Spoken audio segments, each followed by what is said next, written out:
Mile TV நேயர்கள் அனைவருக்கும் அன்பு வணக்கம். நம்ம இப்போ எங்கே போய்கிட்டு இருக்கோம் அப்படின்னா, இயக்குனர் கேந்திரன் வி இயக்கத்தில் வடம் அப்படிங்கிற ஒரு திரைப்படம் ஷூட்டிங் தென் தமிழகத்தில் தென்காசி, குற்றாலம் இந்த பகுதிகளை மையப்படுத்தி இந்த படத்தோடைய ஷூட்டிங் நடைபெற்று கொண்டு இருக்குது.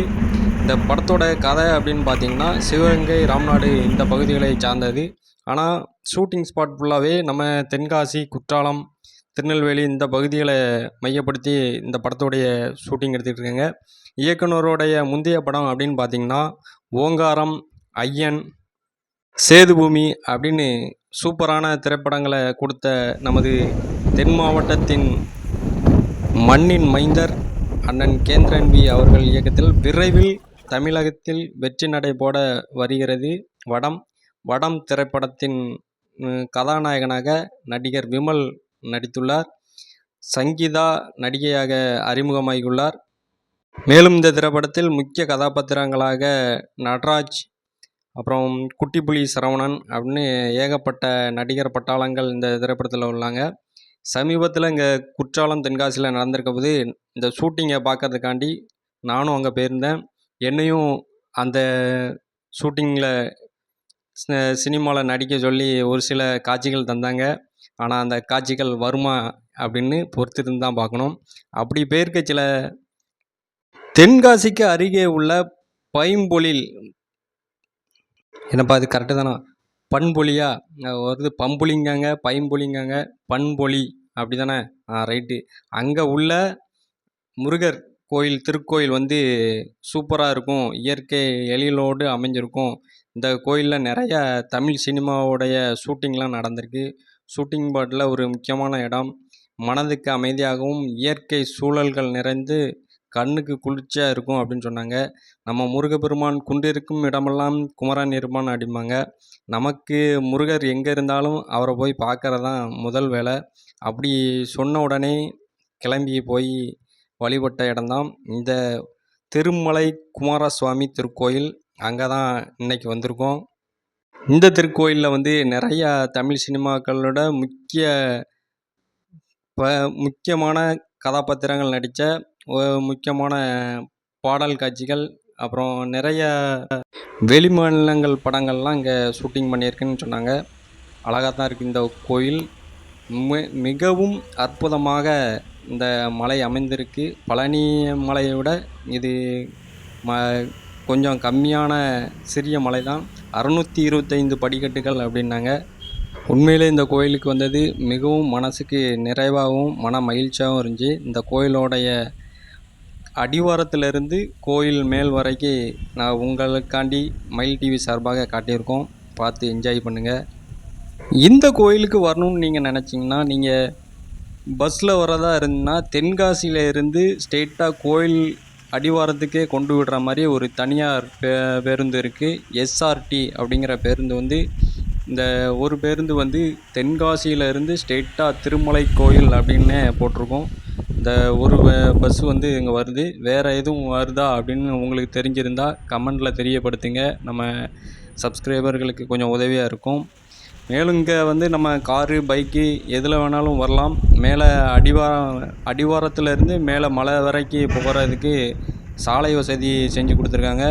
மேலும் கோயில் அறநிலைத்துறை சார்பாக மலை மேலே ஏறுவதற்கு பேருந்து வசதி பண்ணி கொடுத்துருக்காங்க. நம்ம பைக்கு, காரில் போனோம்னா அதுக்கு டோக்கன் போட்டிருக்காங்க. நம்ம ஆளுக்கு தான் வசூல் மன்னனாச்சே, எல்லாத்துலேயும் வசூல் பண்ணுவாங்க. சாமியை பார்க்குறதுக்கே வசூல் தானே, இதுக்குன்னாப்புல சும்மா ஓட்டுருவாங்க, அதுவும் வசூல் தான். நீங்கள் அப்படி போகிறதா இருந்தால் இந்த மலை பார்க்கறதுக்கு இந்த வழித்தடம் எப்படி இருக்கும் அப்படின்னா, நம்ம சிவன் மலைக்கு போயிருப்போம். சம்போ சிவ சம்போ அப்படிங்கிற பாடல் காட்சியில் அருமையாக நம்ம சசிகுமார் அண்ணன் நடித்த திரைப்படத்தில் அந்த சிவன் மலையை அருமையாக காட்டியிருப்பாங்க. அதே மாதிரி தான் இந்த மலைக்கும் சாலை வசதி பண்ணியிருப்பாங்க. அதில் நீங்கள் சாலை மார்க்கமாகவும் வரலாம், இல்லை படிக்கட்டுகளில் ஏறி இடங்கன்னா உங்கள் உடலுக்கு ஒரு ஆரோக்கியத்தை கொடுக்குற மாதிரி இருக்கும். இயற்கை அழகுகளை ரசிச்சுக்கிட்டு அப்படி படிக்கட்டுகளில் ஏறி வந்தால் நமக்கு உடல் வலிமை வரும், ஒரு உற்சாகம் கிடைக்கும், ஆன்மீக நாட்டம் மேலும் மேலும் பெருகும். அப்புறம் இந்த கோயிலுக்கு படிக்கட்டு வழியாக வந்த ஒரு சில கம்முநாட்டி புறம்போக்குகள்லாம் இது வந்து ஒரு ஆன்மீக பயணம். அது ஆன்மீக திருத்தலம். ஒரு தெய்வீக கோயிலுக்கு வரோம். நம்ம ஒரு நன்மை செய்யணும். நம்ம முன்னோர்கள் வந்து நமக்கு வந்து இயற்கையோட அருளாசை கிடைப்பதற்காக மலை மேலே கோயிலை உருவாக்கி வச்சுருக்காங்க. ஆனால் இங்கே சில கம்முநாட்டி புறம்போக்குகள் வந்து அதில் அவங்க காதலை வளர்த்து வச்சுருக்காங்க. காதல் கவிதைகளும் அவங்க ஆள்க பேர் ஜாதி அவங்கவுங்க ஜாதி பெருமையை வேறு அதில் எழுதி வச்சுருக்கேன். ஏன்டா அறிவுக்கட்ட கம்முனாட்டிங்களா? ஏன்டா உங்களுக்கு அங்கிட்டும் இங்கிட்டுக்கும் தான் சண்டை போட்டுக்கிட்டு அலையிறீங்கன்னா கோயிலுக்கு நிம்மதியாக வந்து சாமி கும்பிட்டு போவீங்களா? இங்கே வந்து அவன் ஜாதி பெருமையை எழுதி போட்டுக்கிட்டு காதல் கவிதைகளை எழுதி வச்சுட்டு அவங்க தெய்வீக காதலாம் இவங்களுக்கு பேரெல்லாம் எழுதி போட்டு செவுத்தில் கிறுக்கிக்கிட்டு இதுக்கு தான் கோயிலுக்கு வரீங்களா? புறம்போக்கு கம்முனாட்டிங்களா? பாருங்கள் மக்களே, இந்த கோயில் எவ்வளோ அருமையாக அற்புதமாக ஒரு இயற்கை எழிலோட காட்சி தருது. இந்த இடத்துல வந்து இந்த மாதிரி புறம்போக்கு நாய்ங்க இந்த மாதிரி எழுதி அந்த சோகத்தை அசிங்கப்படுத்தினா கோபம் வருமா வராதா? உங்களுக்கே உங்கள் மனசாட்சியை தொட்டு சொல்லுங்கள். இந்த மாதிரி இருந்துச்சுன்னா இப்படி கோயில் ஒரு பொது தளம் இயற்கை எழிலோடு இருக்கிற இடத்த எவ்வளோ பாதுகாப்பாக நம்ம பத்திரமா பாதுகாக்கணும். அதில் வந்து அவங்க காதல் கவிதைகளை எழுதி வச்சுட்டு போயிருக்காங்க புறம்போக்கு பசங்க. அப்புறம் இந்த கோயிலுக்கு வர்ற பக்தர்கள் வந்து பண்ணுற அட்டூழியம் என்னென்னா, இவங்க யூஸ் பண்ணுற அத்தனை குப்பை பொருட்கள் பிளாஸ்டிக் ஐட்டங்களை ஃபுல்லாகவே இந்த மலையில் தூக்கி போட்டு அப்படியே போயிடுறாங்க. இவங்களுக்கு என்னென்னா அப்படி அசால்ட்டாக வர்றது வந்து இவங்களுக்கு தின்பண்டம் வாங்கிட்டு வர்றது இல்லை தண்ணி கேன் வாங்குறது அதை குடிச்சிட்டு அப்படியே தூக்கி போடுறது. ஏங்க உங்கள் வீடாக இருந்தால் இப்படி பண்ணுவீங்களா? உங்கள் வீட்டில் இப்படி குப்பையை அப்படி தான் தூக்கி போட்டு வச்சு நடு வீட்டுக்குள்ளே உட்காந்துக்கிட்டு இருப்பீங்களா?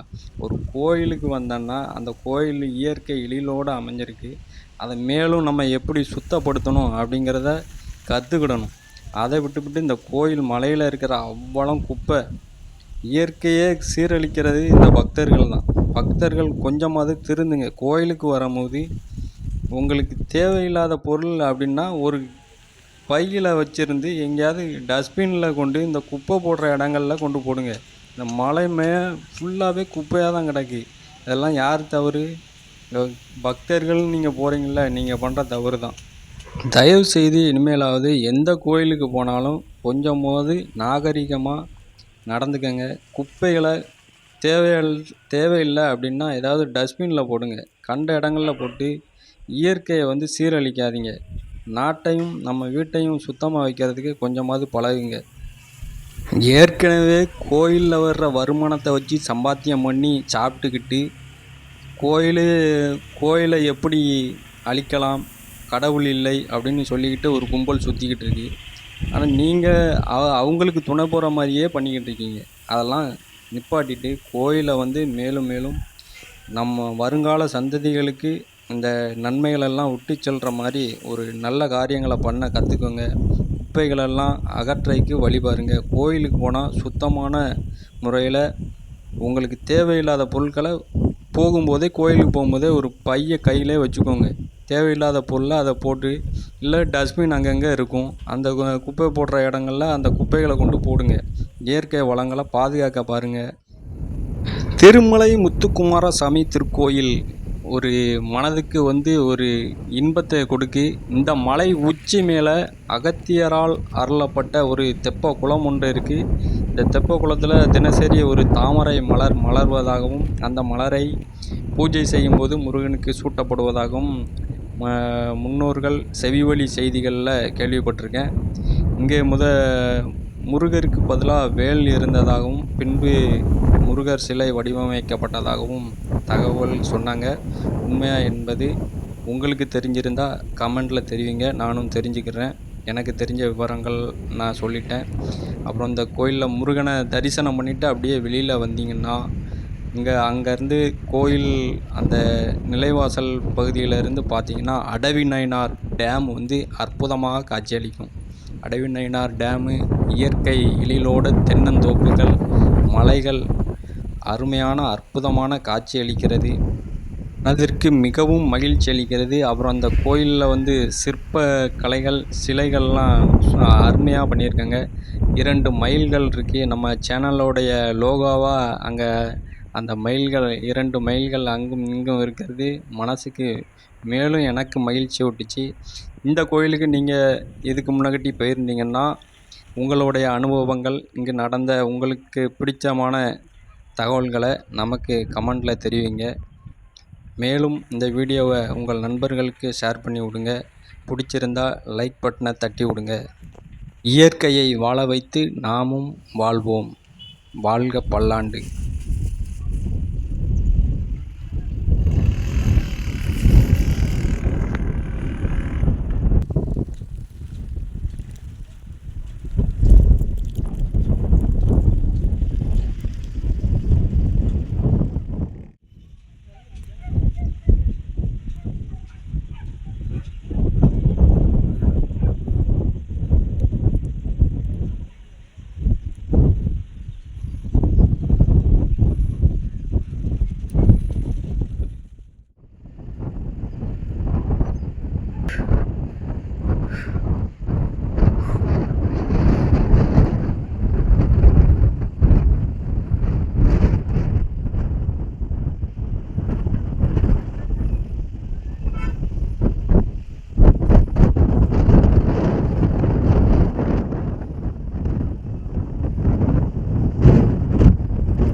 ஒரே போட்டோம்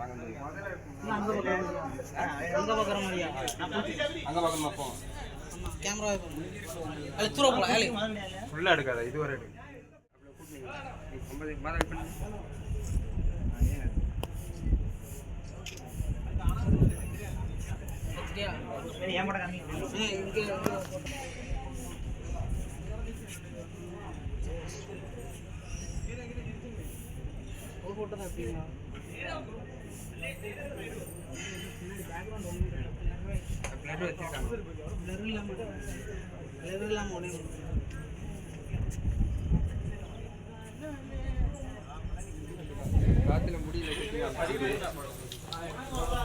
வாங்க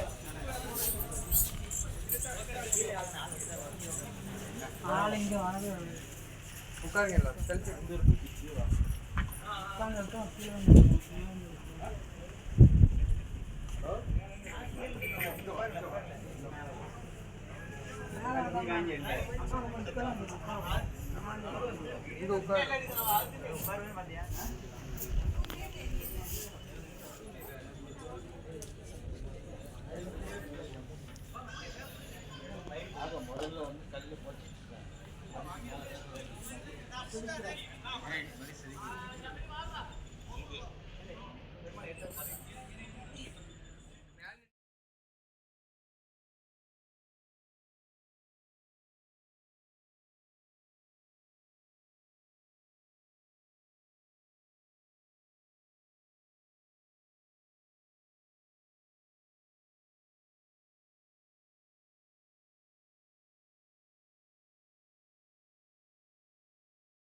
അതിൽ മാറണ്ടേ